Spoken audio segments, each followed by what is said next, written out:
Alright guys, welcome back to Formula 1 news. Going into 2023, we now have rumours as to what the teams are playing out at the top end of the field. Ferrari, Red Bull and Mercedes cars, we all have rumours as to what they're going to look like for next season, what the changes will be. Toto Wolff believes the W14 will be full of surprises, but doesn't necessarily say if that's going to be on a positive or a negative side. Very much enjoy your thoughts down below. Hit the like button if you enjoy. Subscribe if you're new as always. Some incredibly sad news this morning you guys may have seen, not directly connected to Formula 1, but nonetheless imperative that we talk about in the context of motorsport in general. Many tributes pouring in, of course, from around the world to Ken Block, an absolute legend in so many areas of motorsport. So yeah, really sad news, today. And interestingly, it's actually Michael Schumacher's, I believe, 54th birthday today as well. I believe there was like a snowmobile accident that Ken was involved in. So yeah, crazy stuff. If you guys hadn't seen that story, thought I'd at least share it for you guys, even though it's nonetheless rather sad compared to what we normally talk about. Now, let's talk about Formula 1 because Mohammed Ben Sulayem here says, well, interestingly indeed,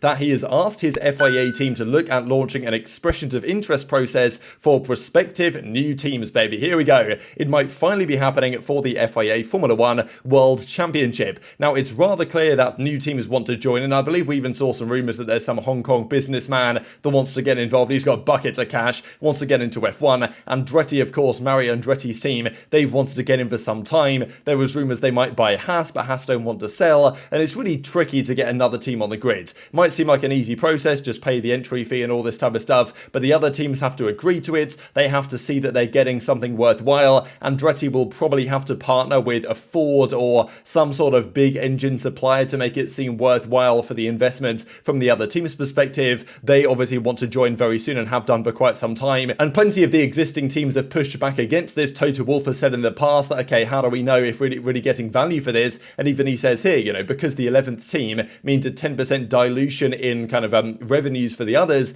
based on the way the revenues that come from Formula 1 get dished out. So how can we prove that they're kind of giving us more money or bringing more money to the sport than they are costing in terms of this dilution? So a lot of the teams have to, it's difficult to incentivize the existing teams to agree to a new team to come through because, first of all, why would they want another rival? But additionally, it does cost them money in terms of this dilution. So tough process, many hoops to jump through, going to be a lot of money involved, but nonetheless, the FIA are open to the process, and it may be ongoing over the coming weeks and months and probably years at this point, knowing Formula 1 politics. Let's talk about the upgrades to the cars then. So the W13 was last year, the W14 is this year. Going to be not exactly a revolution of the W13, more like an evolution, and that is generally the case across the board. Rumours the last few days that indeed the zero side pod concept will stay on the car, will not be overturned, and they believe that it wasn't the zero pod concept that was causing them the issues. It was the underfloor of the car, it was the weight distribution and other factors that they believe they are now addressing. Now, we've talked about Mercedes before, but we've got more details in a second. One team that we haven't talked about so much really is Red Bull and what they're planning to do. We know that Ferrari, again, it's more of an evolution. There was a few things said in this article here about the Ferrari gearbox. They're upgrading that, and also it's their engine that's going to be the key benefit for them next season. If they have fixed their engine, the spark plug issues or whatever it was, causing their reliability problems at the start of the season, they can ramp up the engine. They reckon they can extract another 30 horsepower from it. Now, that seems rather over the top, but who knows? Maybe 15 extra horsepower they can get, maybe more, according to some of the rumours they can get out of their engines. That's probably going to be the main benefit for Ferrari next season. Red Bull, though, say they're kind of changing the placement of the suspension elements, will present a lower narrowing, increasing the section of the Venturi tunnels that's underneath the car that generates the downforce. They're kind of changing around where the gearbox is. The layout of the side will remain the strong point of contact with the 2022 car, so the side pod design will be the same, but will be characterized by a refinement of the double bottom. Now, it's funny really because the word fundi from Italian often gets translated to bottom. The reality is it means floor. So it seems to me that's the part of the design that's going to get changed here, but yeah, that's what we know on the Red Bull side. Now, Mercedes have given their own perspective here over the last few days, and we know that at this point most of the teams have already sorted their car, pretty much done and dusted, doing the crash tests, all this type of stuff for next season, and this is what Toto Wolff has to say. Now, the first part of this statement I thought was very interesting and can be read into in many different ways. Next year's car will be full of surprises. So, I mean, we'll talk about the rest and then we'll go back to full of surprises and what that means. The last time I saw it, I thought, oh, it looks the same as the W13, but here's hoping it's not the same. Going on to say, I'm pretty much like you. I went into the wind tunnel. It looks like this year's car, but they say to me it's very different underneath. It's about the airflow. It's about the weight distribution. It's about the aero map. So this is kind of the only pointers that we really have. The airflow, the weight distribution, the aero map in terms terms of what they are changing in the car. The weight distribution is actually quite an interesting one, just because they had this interesting philosophy this year in terms of when they did the no pods, it meant that what they had to do where the engine is based and where the other elements of the car are based towards the back. Maybe that made the porpoising worse than it could have been, but also the aero map as they describe it, it was quite clear that the W13 was way too draggy. In a straight line, they really struggled, and I'm sure they've looked at Red Bull, sure they've looked at Ferrari and other teams to figure out where they can change, Williams, for example, even though, their straight line speed comes at the cost of massive downforce that just doesn't exist in the corners, but nonetheless, I'm sure there's some pointers that they have taken. So the car on the surface might look rather similar, but I'm sure there's some significant tweaks to the upside of the car in terms of the aero, but also the underside and the floor where the difference is going to be made. And this is one of the concept kind of liveries that I've seen thrown around over the last few days. Looks kind of nice, but of course we don't really know what the car is actually going to look like. So very much interested your thoughts in the comment section below. That's what we know for now on the Red Bull, the Ferrari, and also the Mercedes. Mick Schumacher apparently is going to play a very important role in developing the car, either now in the simulator, but also as the season progresses in terms of upgrades, where Mercedes have been rather good over the last few seasons. Like, it's historically, Mercedes aren't always on top at the start of the year, but towards the ends, they tend to be very good.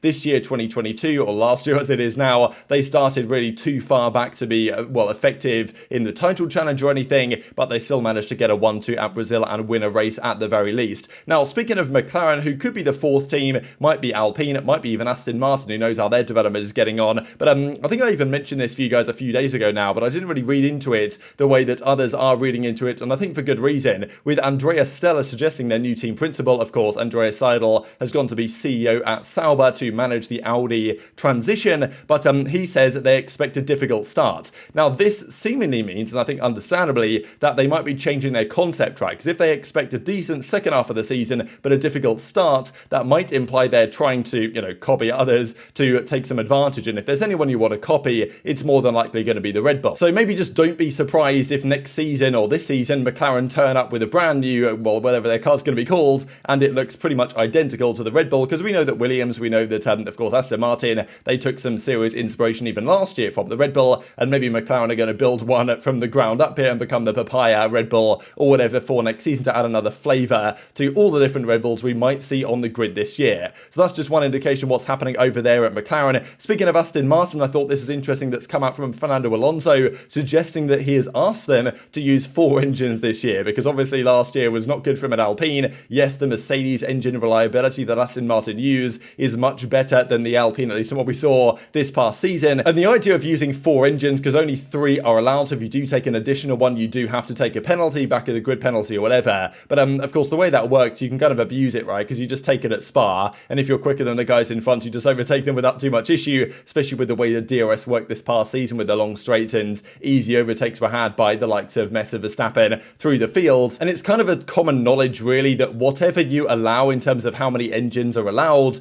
the teams will pretty much just use one more. I mean, like, you can get away with a penalty, so that if there's 3 engines are allowed, the teams will use 4 and run them at a higher level. If there's 4 engines allowed, the teams will probably use 5 and run them at a higher level. That's generally just how it goes. Yes, some teams can, the Mercedes can seemingly get away with just 3, but nonetheless, Alonso is saying, look, let's just take 4 and then make sure the engine actually survives, because I'm sure he's traumatized by that last season at Alpine, and I hope a similar occurrence will not repeat. So very much interested your thoughts on all this stuff in the comment section below. And just as I mentioned, today is also Michael Schumacher's 54th birthday, 306 starts, 91 wins, 68 poles, 155 podiums, 77 fastest laps, and a record-breaking at the time 7 world titles. Hit the like button if you enjoyed, subscribe if you're new, take care, and I'll see you next time.